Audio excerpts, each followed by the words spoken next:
Hola a todos y bienvenidos a este nuevo episodio de Lucho Tech. Hace ya bastante tiempo que quiero traerles un recopilatorio de truquitos y secretitos escondidos de nuestro iPad que considero que todo el mundo tiene que saber y que conocer, así que quédate hasta el final del episodio que seguro descubrís alguno nuevo que no conocías, y si es así me lo dejas saber debajo en la cajita de comentarios. Vamos con la intro y comenzamos.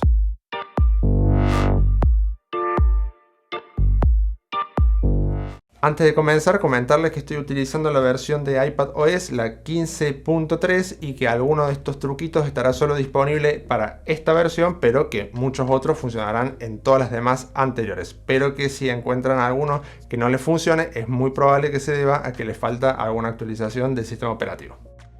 Ahora sí, comenzamos con un truquito que si a alguno le gusta escribir con una sola mano le puede ser muy útil, que es la posibilidad de transformar nuestro teclado en una versión más pequeña similar a la del iPhone. Solamente pinchamos de esta forma sobre él y como vemos ya estaría. Luego podríamos posicionarlo donde más nos guste e incluso escribir realizando swipe sobre él. Si queremos volverlo a la normalidad, volveríamos a hacer el gesto contrario y ahí lo regresamos como estaba por defecto. Otra función muy interesante dentro del teclado es la posibilidad de deslizar hacia abajo sobre teclas que tengan más de una opción para acceder a la otra. Como por ejemplo aquí donde vemos los números, que tenemos una serie de símbolos encima y que si deslizamos hacia abajo de esta manera, ¡pum! Listo. Continuamos con la captura de pantalla y quiero enseñarles tres formas de realizarla. Para la primera versión utilizaremos los botones físicos del iPad y tenemos que si presionamos el de encendido más el de volumen arriba, como vemos ya nos realiza la captura. Si estamos escribiendo texto con nuestro pencil, esta opción puede llegar a ser un poco incómoda, ya que tendríamos que dejar el pencil, agarrar el iPad para realizarla, etcétera, etcétera. Pero en su lugar podríamos simplemente deslizar con el pencil desde la esquina inferior izquierda del iPad hacia el centro de la pantalla y como vemos con ese simple gesto ya nos realiza la captura. Que además podremos realizar las anotaciones, dibujos, etcétera, etcétera, que con ayuda del pencil sería muy sencillo. Como dato curioso adicional, y como quizás se habrán percatado, utilicé mi Apple Pencil genérico y no el original para enseñarles que también funciona sin problemas.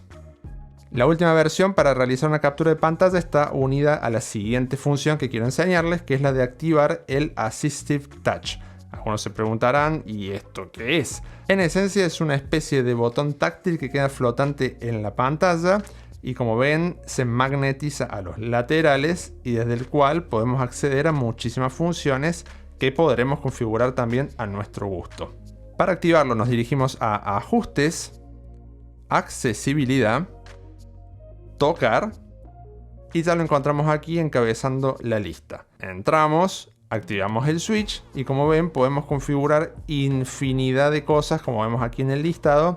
Pero la que más me interesa enseñarles ahora está dentro de la opción personalizar menú flotante.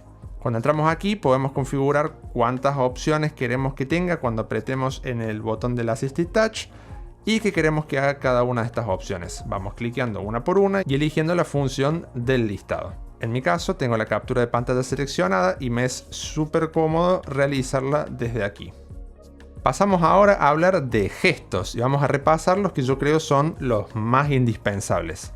Si deslizamos hacia abajo abrimos el Spotlight. ¿Qué es el Spotlight? Es un buscador desde donde podríamos justamente buscar aplicaciones, archivos, series e incluso atajos creados en caso que tengamos alguno.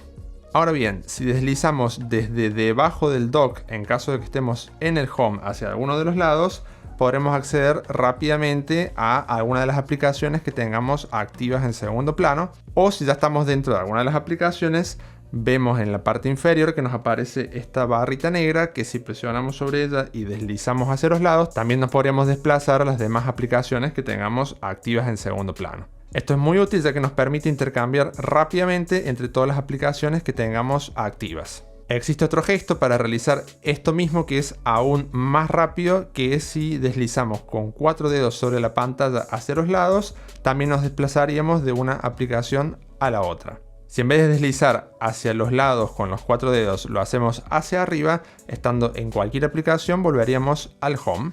Y por último, si deslizamos con un dedo desde el marco inferior hacia arriba y soltamos, se nos abrirá el selector de aplicaciones. Pasemos ahora al mundo de los widgets, que sé que a muchos les gustan un montón. Comencemos por lo más sencillo, que es agregar un widget a nuestra pantalla de inicio. Para eso mantenemos pulsada la pantalla en algún sitio que esté vacío, es decir, no lo hacemos sobre alguna aplicación, hasta que vemos cómo todo empieza a temblar. Vamos al signo más en la esquina superior izquierda y ya nos aparece el panel de widgets. Aquí nos encontramos un listado con categorías a la izquierda o la vista previa de los más utilizados al centro.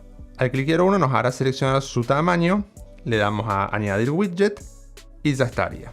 Ahora bien, suponiendo que agregamos dos o más widgets del mismo tamaño, podríamos, manteniendo pulsado sobre uno, desplazarlo y soltarlo sobre otro, y de esta forma crear lo que se conoce como pilas, ya que como la palabra lo dice, quedan apilados. Y luego, simplemente haciendo scroll sobre el widget, podríamos cambiar entre uno y otro muy rápidamente.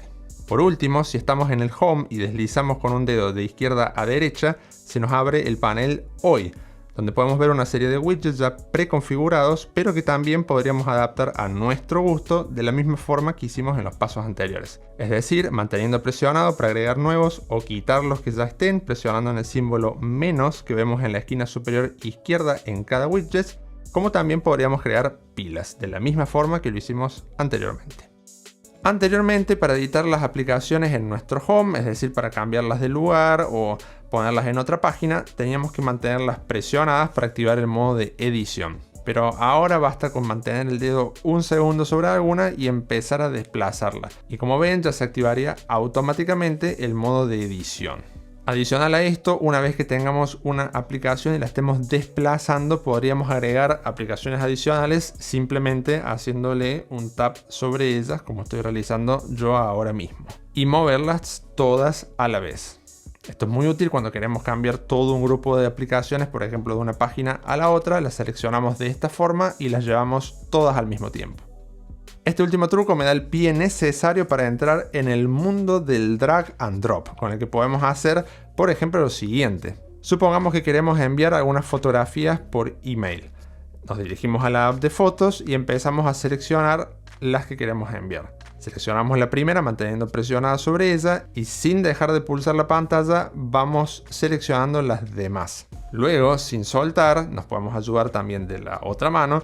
Regresamos al Home, abrimos la app de mail, suponiendo que no la tengamos ya ejecutándose, creamos un nuevo mail y ahí ya podríamos soltarlas ahí dentro. Esto es lo que se conoce como drag and drop y como ven es súper útil para realizar este tipo de acciones. Y no solo funciona con fotos, sino que también podemos hacerlo con archivos o también hacer un mix entre diferentes tipos de documentos. Como también podríamos ir agarrando los archivos necesarios de diferentes aplicaciones para luego volcarlos todos en una tercera aplicación. Aquí lo único que tendríamos que tener en cuenta es que, por ejemplo, si agarramos fotos de la aplicación de fotos y luego vamos a buscar PDFs a la aplicación de archivos, tendríamos que utilizar las dos manos para seleccionar con una las fotos de la aplicación foto y con otra los PDFs de la aplicación de archivos. Pero una vez todo seleccionado ya podríamos volcar todo, por ejemplo, en otro nuevo email. Pasemos ahora a otra de las grandes posibilidades del iPad y estoy hablando, como no, de la multitarea, es decir, la posibilidad de utilizar dos aplicaciones simultáneamente en pantalla. Tengan en cuenta, eso sí, que no todas las aplicaciones son compatibles con esta opción. Para activarla tenemos varias maneras de hacerlo. La primera sería teniendo ya en pantalla una aplicación ejecutándose. Podríamos arrastrar desde el dock o tradicional y colocarla en un lateral. Y ya vemos como la aplicación que está ejecutándose da lugar a la nueva, como haciéndose un poquito a un lado, y cuando la soltemos automáticamente ubicará ambas aplicaciones cada una en una mitad de pantalla. Si observamos en el centro aparece una barra central que las separa a ambas, desde donde podríamos modificar las proporciones. Simplemente tocamos sobre ella y deslizamos hacia un lado o hacia el otro. La siguiente forma de hacerlo sería utilizando los tres puntitos que vemos en la parte superior de la aplicación activa. Se encuentran por encima en el centro. Cuando cliquemos sobre él nos da a elegir si queremos pantalla completa, mitad de pantalla o en slide over, que es una función que ya veremos ahora un poquito más adelante. Si seleccionamos mitad de pantalla tendremos que elegir otra aplicación para completar el proceso, como esta por ejemplo. Nuevamente con la barra divisoria central podríamos modificar las proporciones o también nos sirve para volver a posicionar en full screen alguna de las apps activas y cerrar la multitarea si simplemente la arrastramos hacia el final de la pantalla. La siguiente forma de activar esta función sería desde el selector de aplicaciones. Aquí lo que podríamos hacer es arrastrar una aplicación sobre la otra de esta manera y ya vemos cómo nos da a elegir en qué mitad de pantalla colocarla y finalmente las va a agrupar a ambas. Podríamos deslizar hacia arriba alguna de ellas para eliminarla del grupo y de esta forma eliminar la multitarea o cliquearlo completo para abrirlo. Por último tenemos la posibilidad de ir variando las aplicaciones activas en la multitarea, arrastrando nuevas a alguna de las mitades y ya vemos cómo se posiciona en reemplazo de la otra. Antes mencionaba la función de Slide Over, que es una función que lleva la multitarea todavía más allá si se quiere, ya que nos permite tener más aplicaciones a mano para trabajar simultáneamente. Una vez tenemos dos aplicaciones activas en multitarea, podríamos agregar una tercera de manera flotante. Y para hacerlo tendríamos que arrastrarla sobre la barra divisora desde la que modificamos las proporciones antes de esta manera. Si observamos, al colocarla por encima de alguna de las mitades, el fondo de la previsualización que nos muestra es bastante cuadrado. Y eso nos indica que lo que hará será reemplazar la aplicación actual de la multitarea. Pero si lo colocamos sobre la barra central, vemos que la previsualización es mucho más delgada y estirada, señal que la colocará en Slide Over. Una vez tengamos nuestra app flotante, podríamos deslizarla desde un lateral fuera de la pantalla para ocultarla, pero eso sí, solo se oculta, no se cierra. O sea que podríamos volver a hacer la acción contraria, es decir, deslizar desde el margen para traerla nuevamente a la pantalla. Pero esto va todavía más allá, permitiéndonos apilar aplicaciones. Vamos colocando las que querramos una encima de la otra y luego utilizando la barra inferior que ya vimos cuando hablábamos de los gestos, podríamos intercambiar rápidamente entre ellas. Y también, como no, contamos con un selector de aplicaciones. Si deslizamos desde la barra inferior hacia arriba hasta que vemos la animación como que se separan las aplicaciones y en ese mismo momento soltamos, abrimos un selector de apps específico del Slide Over con el que podemos quitar las aplicaciones que ya no necesitemos. De la misma manera que lo haríamos en el selector de aplicaciones tradicional. Igualmente, si abrimos el selector de aplicaciones general del iPad, podremos ver tanto las aplicaciones agrupadas en multitarea como las que no, y como también los Slide Over que tengamos activos y cerrar absolutamente todo desde aquí. Continuamos ahora con Safari, donde también podemos beneficiarnos de la multitarea, por ejemplo abriendo dos pestañas en pantalla, simplemente arrastrando una de ellas a un lateral, al igual que haríamos si de una aplicación se tratara. Y de esta forma, como vemos, ya se nos ponen ambas pestañas una al lado de la otra. Aprovechando que estamos dentro de Safari, a veces nos sucede que estamos en una página con mucho contenido, como puede ser esta que tengo aquí de Wikipedia, y en determinado momento queremos regresar arriba de todo y deslizamos como locos en la pantalla para llegar, pero sí que hay formas de desplazarse más fácilmente. Por ejemplo, cuando empezamos a hacer scroll en pantalla, nos aparece en el lateral derecho una barra de desplazamiento que, si la mantenemos pulsada, podemos utilizar para desplazarnos más rápidamente de esta forma. Si ya estamos abajo de todo el artículo y lo que queremos es regresar al inicio, bastaría con hacer un tap encima de la barra de búsqueda en esta zona de aquí. Y como ven, regresamos automáticamente al inicio. No me van a decir que no es súper útil. Y otra cosa que podemos hacer desde Safari y que también es muy útil es activar la función Picture in Picture con vídeos de YouTube. Para hacerlo, simplemente vamos al vídeo de YouTube que queremos ver siempre en pantalla. Lo ponemos en full screen, importante hacerlo en full screen para que nos aparezca la opción que encontramos arriba a la izquierda justo al lado del botón para salir de pantalla completa, y cuando la cliqueamos vemos cómo el vídeo ya se superpone en pantalla en una de nuestras esquinas. Ahora podríamos minimizar Safari y abrir cualquier otra aplicación que el vídeo seguirá en pantalla. También podemos colocarlo en cualquier otra de las esquinas e incluso cambiarle el tamaño pinchando sobre él. Podemos hacerlo más grande, más pequeño o incluso esconderlo de la pantalla deslizándolo hacia afuera, como si lo expulsamos de la pantalla. Cuando hacemos esto, vemos nos aparece esta flechita donde está el video oculto y desde donde podríamos traerlo nuevamente a la vista si simplemente hacemos el gesto contrario. Eso sí, el video se oculta pero no deja de reproducirse. Si quisiéramos cerrarlo, simplemente hacemos clic sobre él y le damos al botoncito de cerrar. Y esto en esencia es lo que se conoce como Picture in Picture o imagen sobre imagen. Y sepan que de momento solo funciona desde Safari. Si lo hacemos desde la app de YouTube no encontraremos la opción necesaria por ninguna parte. Y además que también funciona con otras aplicaciones, como por ejemplo las videollamadas por FaceTime. Pero para esto tenemos que asegurarnos que lo tenemos activo. Vamos a los ajustes, General, Imagen dentro de imagen y nos aseguramos que el switch esté activo y listo. Pasemos ahora a hablar del centro de control, que su funcionamiento es casi idéntico al del iPhone y tenemos por un lado que podemos modificar las funciones a las que accedemos desde aquí si nos dirigimos a Ajustes, Centro de control y desde aquí podríamos quitar con el signo menos las funciones que ya tenemos activas o agregar del listado cliqueando sobre el signo más, funciones nuevas. Por ejemplo, la de grabación de pantalla, que suele ser bastante útil, o la de reconocimiento de música. Simplemente le damos al signo más que nos aparece al lado y ya vemos cómo se agregan automáticamente. Volvemos ahora al centro de control y vemos que simplemente cliqueando sobre alguna de las opciones ya las activamos y comienzan a funcionar. Pero si mantenemos presionado, la mayoría de ellas nos da opciones adicionales para no tener que regresar a los ajustes del iPad. Por ejemplo, en la de grabación de pantalla, si mantenemos apretado, nos da la posibilidad de activar el micrófono que está desactivado por defecto y de esta manera agregar audio a nuestras grabaciones. Muy importante también es saber que lo que modifiquemos desde aquí quedará a partir de ese momento como configuración por defecto. Es decir, si activamos el micrófono en la grabación de pantalla, quedará activado para futuras grabaciones y tendremos que hacer el mismo proceso para desactivarlo si ya no lo necesitamos. Ya casi terminamos, pero quería dejarles una última sección, una especie de ping-pong de truquitos para el iPad, así pum pum pum, uno detrás del otro, bien rápido. Y eso sí, si llegaste hasta acá, déjamelo saber en la cajita de comentarios. Vamos.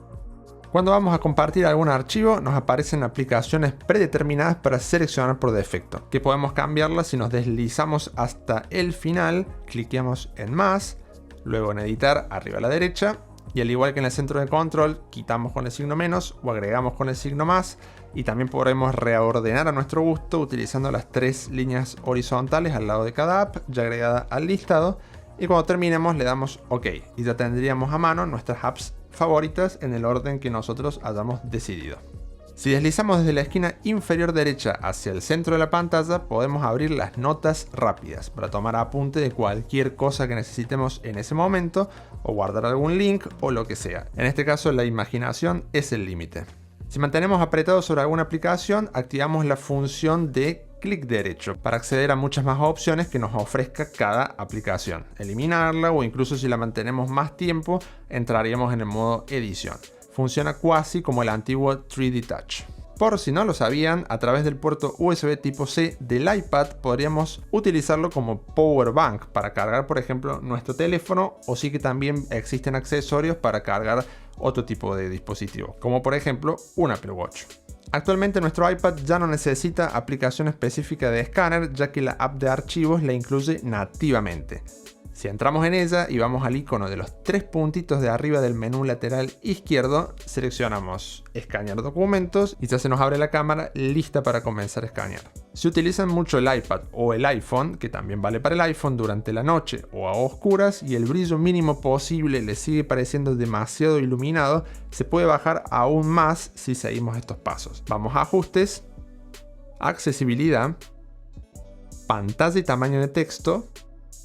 Ahora vamos casi hasta el final del listado y activamos la opción de reducir punto blanco. Y como vemos, automáticamente el brillo general baja. Y si le subimos a la barrita de abajo el porcentaje, el brillo caerá todavía más. Y si adicionalmente a esto bajamos el brillo como lo haríamos normalmente desde el centro de control, vemos que la pantalla prácticamente parece apagada. Es decir, que esta opción lo que nos permite es bajar por debajo del nivel mínimo que viene por defecto configurado en el iPad el brillo. Y creo que en algunas situaciones a oscuras nos puede ser de grandísima utilidad. Y hemos llegado ahora sí al final del episodio. Espero que les haya sido muy útil y que hayan aprendido algo nuevo. Si es así, déjenme un fuerte like y suscríbanse debajo en el botoncito rojo. Y también recuerden hacerme saber en la cajita de comentarios todos esos trucos o tips que quizás no sabían y lo han aprendido hoy aquí. Como también si les gustaría que haga un episodio similar pero aplicado al iPhone, también me lo pueden dejar saber debajo. Yo soy Luciano, esto es Luchotech y nos vemos en un próximo episodio. ¡Hasta luego!